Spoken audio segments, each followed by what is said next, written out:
Oke semuanya, kembali lagi di channel gue Maherza. Kali Mahers maksudnya.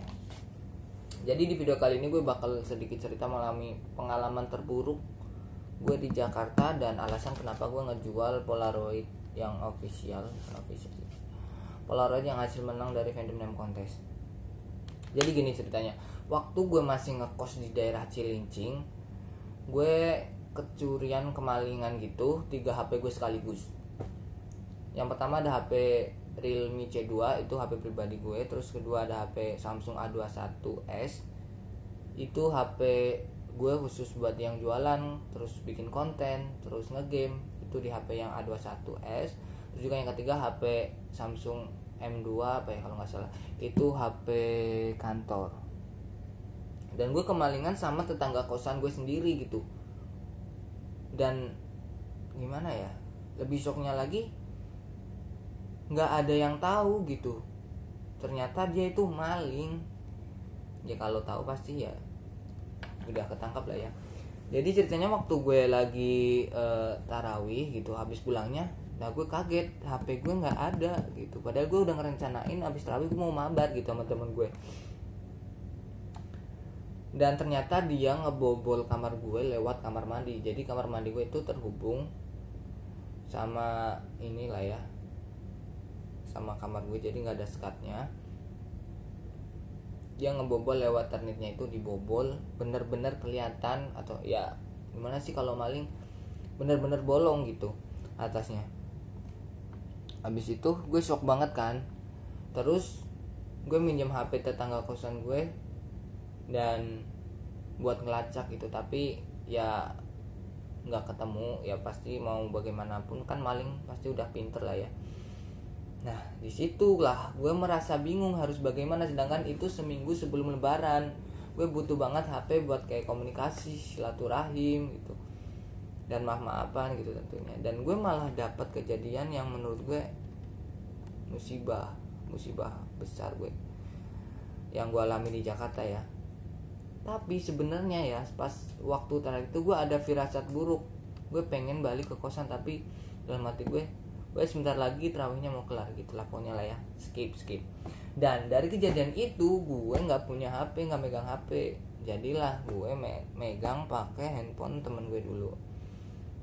Dan karena kerjaan gue harus pakai HP gitu ya, maksudnya ada hal-hal yang memang perlu pakai HP, jadi gue memutuskan untuk beli HP. Tapi sedangkan di situ gue lagi nggak ada uang gitu, udah tanggal tua.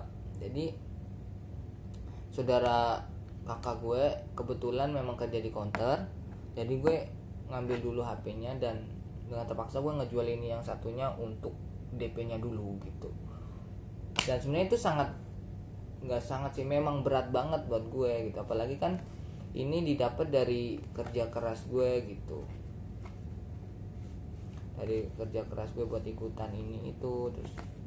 Dan akhirnya gue dapet ini dan gue jual buat DP-nya, karena gue waktu itu emang bingung banget.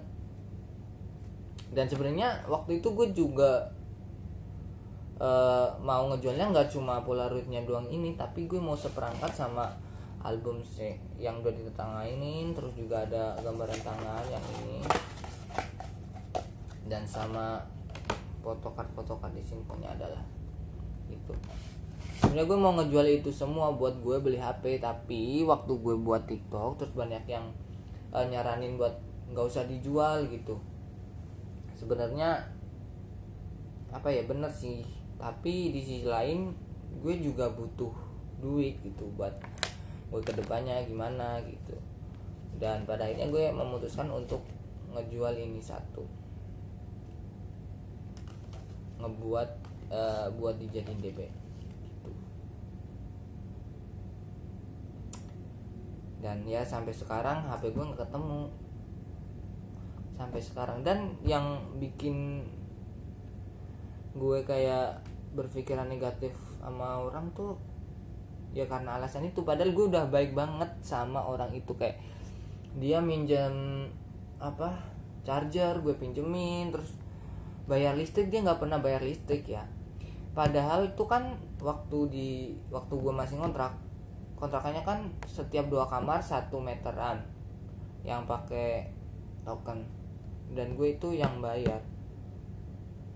Gue nggak pernah minta, tapi gimana ya, air susu dibalas dengan air tuba gitu. Soalnya kan walau gimana pun kan maling ya tetap maling ya. Maling nggak ngerti kayak orang perantauan kayak gini tuh. Pokoknya pesan gue bagi kalian semua yang merantau ataupun lagi di kota orang, kalian harus waspada, hati-hati kepada hal-hal yang seperti itu, karena yang kelihatan baik itu belum tentu itu benar-benar baik ya. Soalnya kalau dilihat dari tampang, dari penampilan gitu, dia memang kelihatan orang baik kata gue.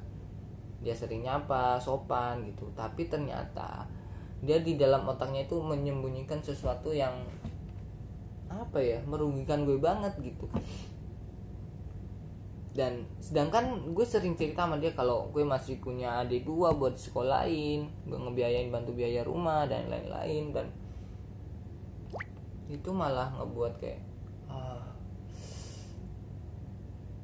ya pokoknya itulah pengalaman terburuk gue di Jakarta. Tapi dari situ gue belajar bahwa untuk menilai seseorang itu nggak, memang dari dulu sih nggak harus lewat penampilan gitu. Dan intinya poin dari semua ini, jangan mudah percaya sama orang gitu aja, dan jangan mudah untuk berbuat baik kepada orang gitu.